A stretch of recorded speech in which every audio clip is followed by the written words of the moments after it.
Hey, I'm thinking about building the man cave. I've been thinking about this for a long time. You know, just a place where I can go and I can just kind of chill out, maybe watch some sports and just, you know, think about stuff. Or maybe think about nothing at all, but just a place where I can go and be alone. But don't you have the whole basement in the family room? Yeah, but it's the family room. It's not like the family shows up there and then I'm not alone anymore. Okay. So sometimes I just want my own space.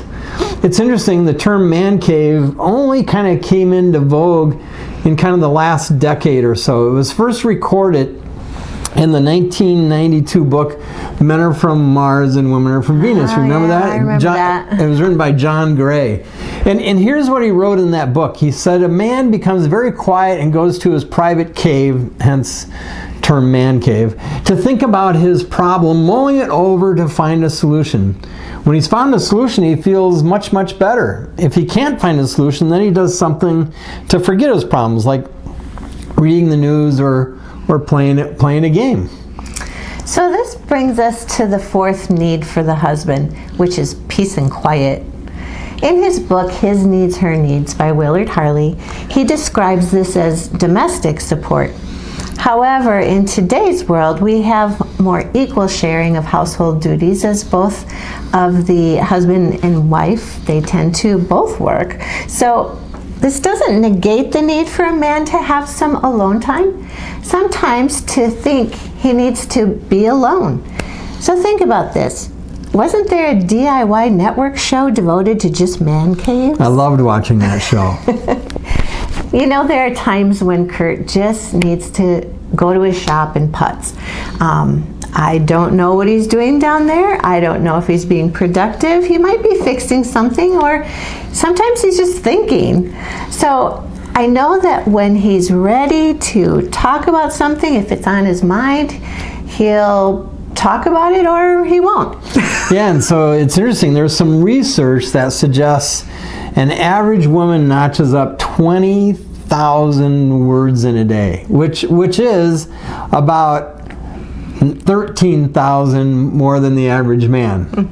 And there's times where I feel like I'm out of words. I just really want to be alone. Harley describes this as an innate need for a man. Again, keep in mind that there's exceptions to this. There are some men who thrive on 24/7 commotion and activity. But think about this and see if you can relate to this.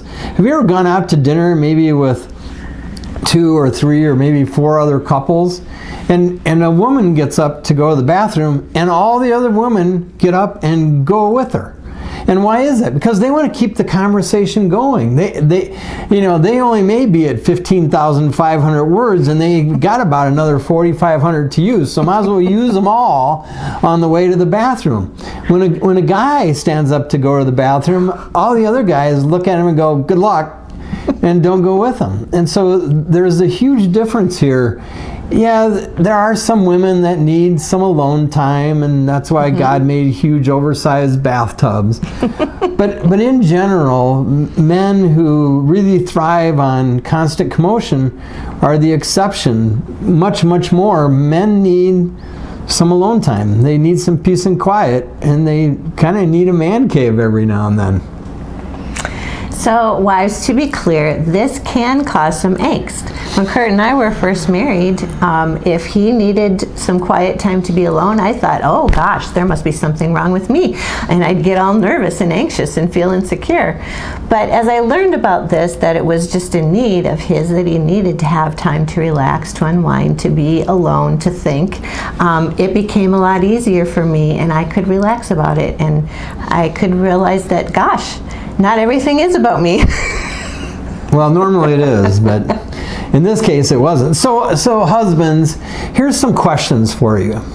So do you desire, can you relate to this? Do you desire time to think, contemplate, or just be alone?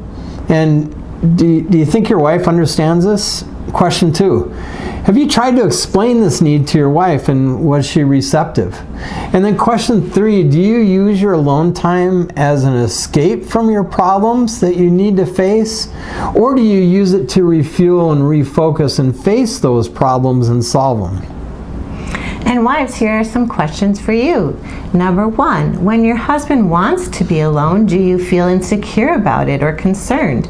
And if so, why? Have you talked to your husband about these concerns? Number 2, do you support and encourage your husband's need for alone time and peace and quiet? And if not, why? And number 3, what do you do to help your husband in his quest for finding that occasional peace and quiet? Yeah, and so here's some questions that you can consider together. So share the answers to the questions above. Share them and chat about them. What'd you learn? And then what can each of you do to kind of support each other while allowing time for him to be alone? Husbands, are you sensitive to your wife's emotional security that we talked about in the last episode? And then finally, wives, does his alone time bother you? And husbands, how can you help her overcome that? So think about that. So Harley says that, peace and quiet or alone time for a man is an innate need of his to kind of refuel, refocus, and recharge. So consider that. And then as always, we love your comments. Do you agree with this? Do you think Harley's a little bit off base here? Would love to hear your comments, and if you have any other topics for us, you can reach out at hillspringmarriagematters@gmail.com. Hillspring Marriage Matters, all one word. We look forward to hearing from you. We're praying for your marriages because your marriage matters.